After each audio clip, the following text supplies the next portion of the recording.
ছাত্র জনতার গণ অভ্যুত্থানের মুখে গত 5 আগস্ট দেশ ছেড়ে পালিয়ে যায় শেখ হাসিনা সরকার। ফলে দীর্ঘ 15 বছরের নিষ্পেষিত জীবনের অবসান শেষে নতুন দিনের সূচনা করে বাংলাদেশ। তবে হাসিনা পালিয়ে যাওয়ার পর আইনশৃঙ্খলা পরিস্থিতি নিয়ন্ত্রণে আনতে সরকার নানাভাবে চেষ্টা চালাচ্ছে।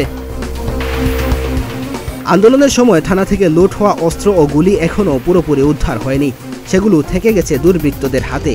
এসব অস্ত্র উদ্ধারের পাশাপাশি আওয়ামী লীগ সরকারের সময়ে দেওয়া অস্ত্রের লাইসেন্সও স্থগিত করে সেগুলো থানায় জমা দেওয়ার জন্য স্বরাষ্ট্র মন্ত্রণালয় 3 সেপ্টেম্বর পর্যন্ত সময় বেঁধে দিয়েছে। এসব অস্ত্র জমা ও উদ্ধারের পদক্ষেপের অংশ হিসেবে আগামী 4 অথবা 5 সেপ্টেম্বর থেকে যৌথ বাহিনী বিশেষ অভিযান চালাবে, এমনটাই জানিয়েছে পুলিশের একটি সূত্র।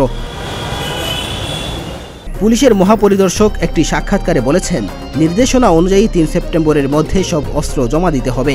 এরপর কারো কাছে কোনো অস্ত্র থাকলে সেটা অবৈধ বলে গণ্য হবে। নির্দিষ্ট সময়ের পর দ্রুততম সময়ের মধ্যে তারা সব ধরনের অবৈধ অস্ত্র উদ্ধারে অভিযান শুরু করবে। সেক্ষেত্রে সশস্ত্র বাহিনীর সহযোগিতা নেবে পুলিশ। পুলিশ সদর দপ্তরের ঊর্ধ্বতন এক কর্মকর্তা জানিয়েছেন, দুর্বৃত্তদের হামলায় 44 জন পুলিশ সদস্য মারা গেছেন।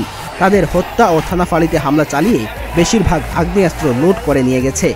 আন্দোলনের সময় আওয়ামী লীগের লোকজনকে অবৈধ অস্ত্র ব্যবহার করতে দেখা গেছে। তারাও ছাত্র জনতার ওপর গুলি চালিয়েছে। যৌথ অভিযানে এসব অস্ত্র উদ্ধারে নজর দেওয়া হবে।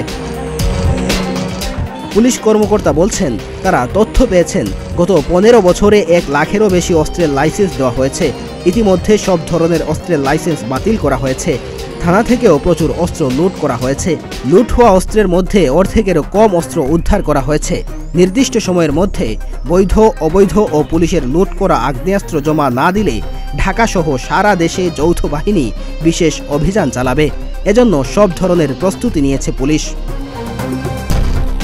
গত রবিবার স্বরাষ্ট্র মন্ত্রণালয়ের জননিরাপত্তা বিভাগ এক ঘোষণায় 2009 সালের 6 জানুয়ারি থেকে 2024 সালের 5 আগস্ট পর্যন্ত বেসামরিক জনগণকে দেওয়া সব ধরনের আগ্নেয়াস্ত্রের লাইসেন্স স্থগিত করে। একই সঙ্গে 3 সেপ্টেম্বরের মধ্যে সব বৈধ লাইসেন্স গ্রহীতার স্থায়ী ঠিকানার থানায় অথবা বর্তমান বসবাসের ঠিকানার থানায় নিজে বা মনোনীত প্রতিনিধির মাধ্যমে জমা দিতে বলা হয়েছে। এদিকে ঢাকা মহানগর পুলিশ সূত্র জানাচ্ছে, ছাত্র জনতার আন্দোলনের সময় সবচেয়ে বেশি আগ্নেয়াস্ত্র লুট হয়েছে ঢাকা মহানগর পুলিশের। ওই সময় রাজধানীর বিভিন্ন থানা থেকে 1898টি আগ্নেয়াস্ত্র লুট হয়েছে। লুট হওয়া বিভিন্ন অস্ত্রের মধ্যে 24 আগস্ট পর্যন্ত 453টি উদ্ধার করা হয়েছে।